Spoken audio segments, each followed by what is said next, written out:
یہ جس کسی کے پاس بھی اپنا ایک موبائل فون ہے وہ سوشل میڈیا استعمال کرتا ہے، صرف صحافی نہیں، عام پاکستانی بھی۔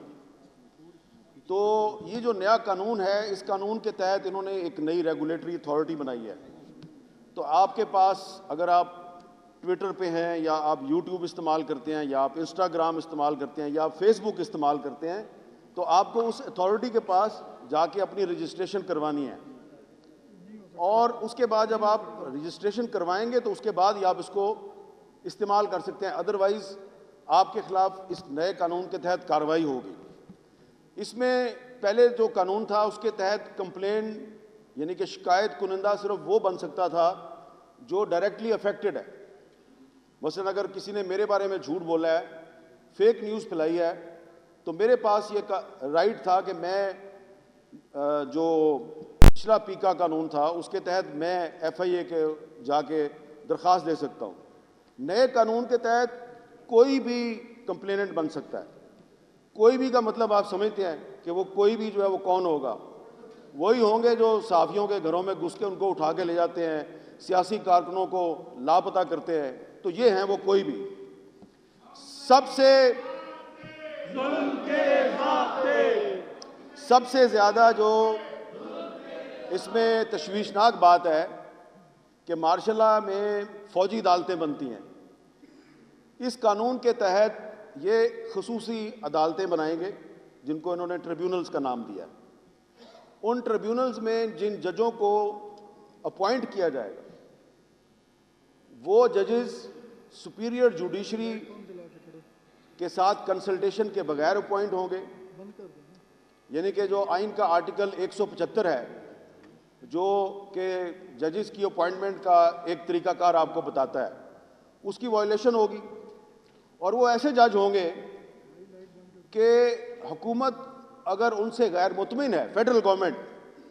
تو کسی بھی وقت اس جج کو اس کی نوکری سے فارغ کیا جا سکتا ہے، کیونکہ وہ 175 کے تحت اپوائنٹمنٹ نہیں ہوئی، تو جس طرح ججز کو ریموو کرنے کا ایک آئینی طریقہ کار ہے وہ اس طرح سے ریموو نہیں ہوں گے۔ فیڈرل گورنمنٹ ہی ان کی اپوائنٹنگ اتھارٹی ہے، اور اگر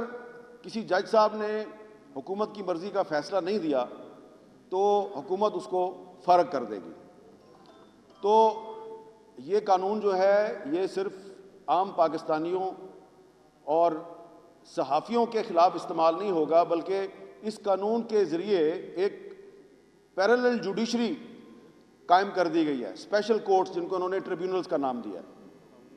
تو اب اس قانون کو مختلف ہائی کورٹس میں بھی چیلنج کیا گیا ہے، ایک درخواست سپریم کورٹ میں بھی ہے، لیکن لگتا یہ ہے کہ عدالت سے شاید ہمیں انصاف نہ ملے۔ تو اگر عدالت سے انصاف ملنے کی ہمیں امید بہت کم ہے، تو اس لیے پھر ہم جو ہے وہ پبلک فورمز پہ جا کے اس قانون کی مذمت کر رہے ہیں، اور ہم چاہتے ہیں کہ اس قانون کے خلاف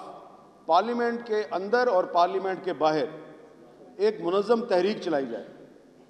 کیونکہ یہ جو قانون ہے یہ نہ صرف یہ کہ آئین پاکستان کے بہت سے جو آرٹیکلز ہیں اس کی خلاف ورزی ہے، بلکہ یہ پارلیمنٹ کی بھی توہین ہے، کیونکہ پارلیمنٹ میں بغیر بحث کے اس کو منظور کیا گیا۔ یہ جوڈیشری کی بھی توہین ہے، اور سب سے بڑی بات یہ ہے کہ اس قانون کے ذریعے جو ریاست ہے اس کے کچھ اداروں کو یہ رائٹ مل گیا ہے کہ وہ کسی بھی صحافی کو، ارشاد عارف صاحب کو یا یہ نعیم مصطفیٰ صاحب ہیں جو یہاں پہ آج چیف الیکشن کمشنر تھے، تو وہ جو chief election commissioner of Pakistan میں بیٹھا ہوا ہے وہ تو اتنا فیئر اینڈ فری الیکشن نہیں کروا سکتا جتنا نعیم مصطفیٰ نے کروا دیا۔ تو یہ نعیم مصطفیٰ صاحب جو ہیں یہ ان کو بھی اس قانون کے تحت سزا دی جا سکتی ہے۔ اچھا، سزا جو ہے وہ بہت زیادہ ہے، 3 سال بھی ہے، 10 سال بھی ہے، 20 لاکھ بھی جرمانہ ہے، اور اس سے زیادہ بھی ہے۔ اس سے کیا ہوگا کہ یہ ذرا آخر میں ایک بہت قابل غور بات کرنے لگا ہوں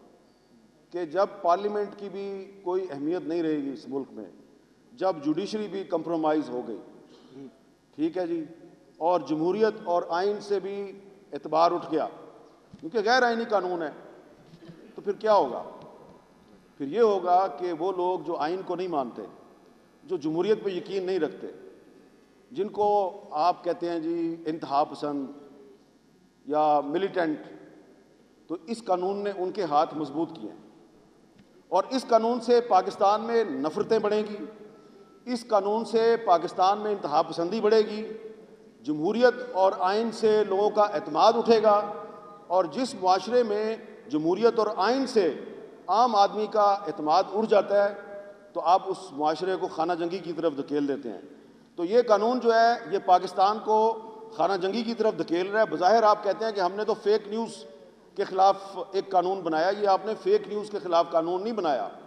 یہ آپ نے پاکستان کے آزاد صحافیوں اور اپوزیشن کے خلاف قانون بنایا ہے۔ آپ کا ٹارگٹ اپوزیشن کی ایک پارٹی یا دو تین پارٹیاں ہو سکتی ہیں، لیکن اس چکر میں آپ نے پورے پاکستان کو ٹارگٹ بنا لیا۔ تو اس لیے یہ قانون اور اسلامک ریپبلک آف پاکستان کی ناٹ کو ایگزسٹ، یہ ساتھ ساتھ نہیں چل سکتے۔ یا تو آپ کو یہ قانون واپس لینا ہوگا یا پھر آپ کے خلاف کھلی جنگ ہوگی۔